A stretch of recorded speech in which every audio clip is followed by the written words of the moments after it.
What's going on, guys? Andy here, and welcome to another video.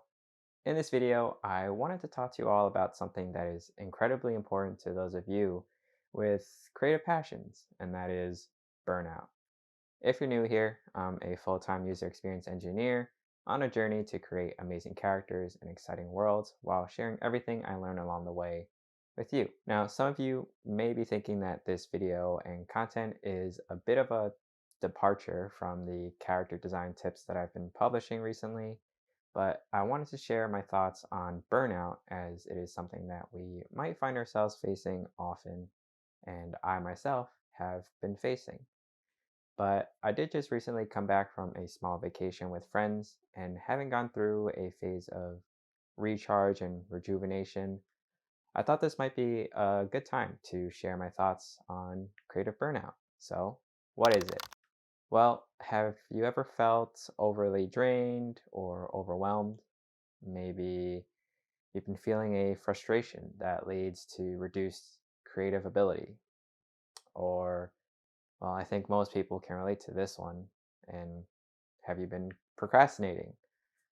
Well, these are all signs of burnout. Creative burnout is this feeling that you've drained all of your creativity and that there's nothing left.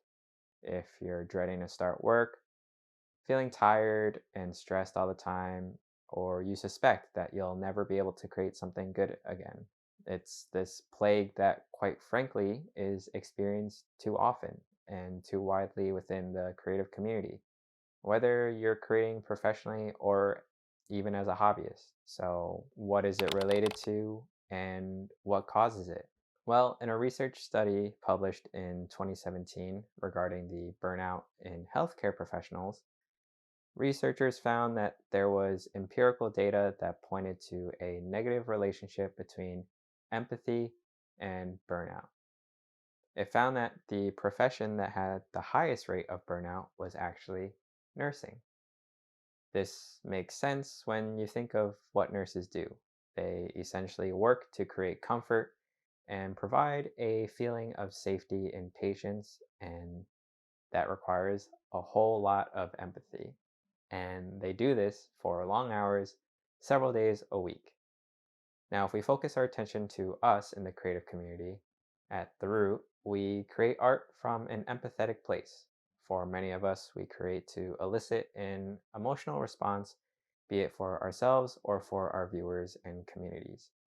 Doing this day in and day out can be really taxing on our creative energy, which is this kind of double edged sword, isn't it?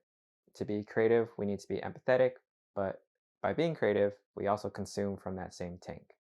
So, to top that off with social media anxiety or stress from family, and you have one heck of a recipe for creative burnout. It's also more wild to think that while nurses have rest kind of built into their work schedules with 3 12-hour work days per week, professional studio artists don't. Like, it's just crazy how emotionally taxed creatives can be. And even more respect for those who are nurses and have a creative pursuit on the side. But given these social or professional environments and the daily interactions we have with friends, family, coworkers, or that random troll in a League of Legends game that all require empathy, it's safe to say that many of us are at a high risk of creative burnout. So, what can we do at a high level to avoid it? Well, I won't go too deep into the nitty gritty, otherwise, this video can go on for a while. But I'll make a future video to address that in more detail. But at a high level, I think what we really need is real rest.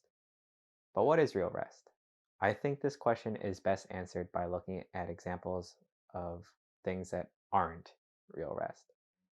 Now, the way that I find this fake rest is anything that distracts you from the task at hand and still manages to give you even the slightest bit of anxiety. Some personal examples of this might be playing games. Ever play a game that causes frustration, or maybe the matchmaking in the game gives you anxiety?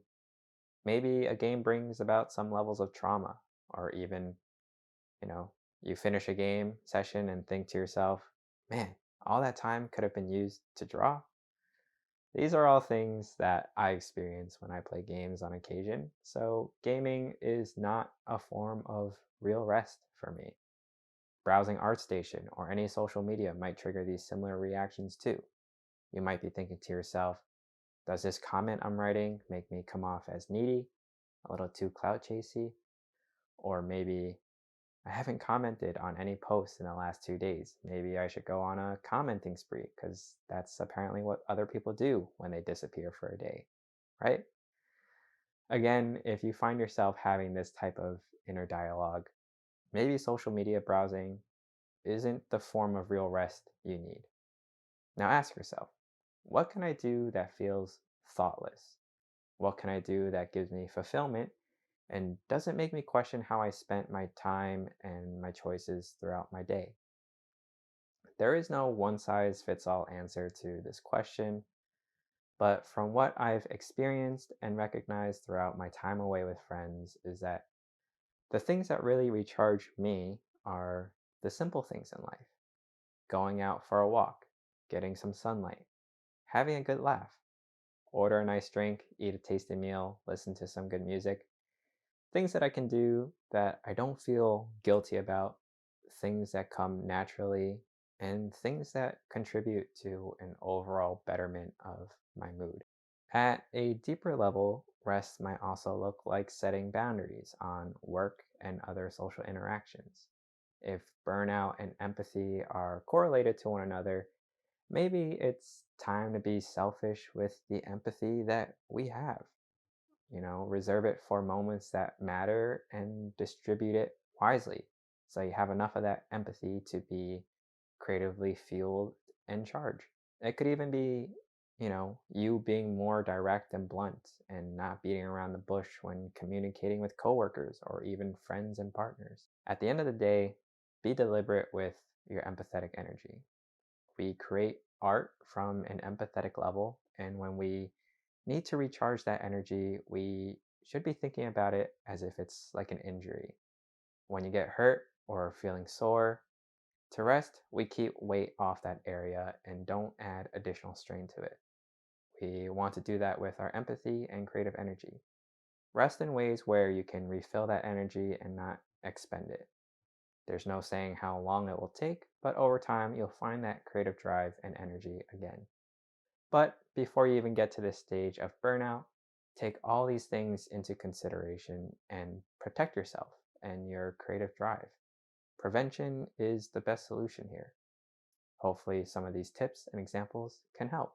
I hope you guys found this video helpful. I know it was a shorter one, but in some ways, this is also me protecting my own creative energy.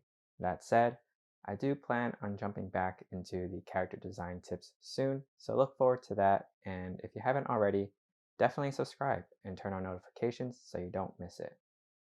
If you like this video, please let me know by hitting the thumbs up button and leaving a comment on what you thought and maybe some ways you avoid getting burnt out.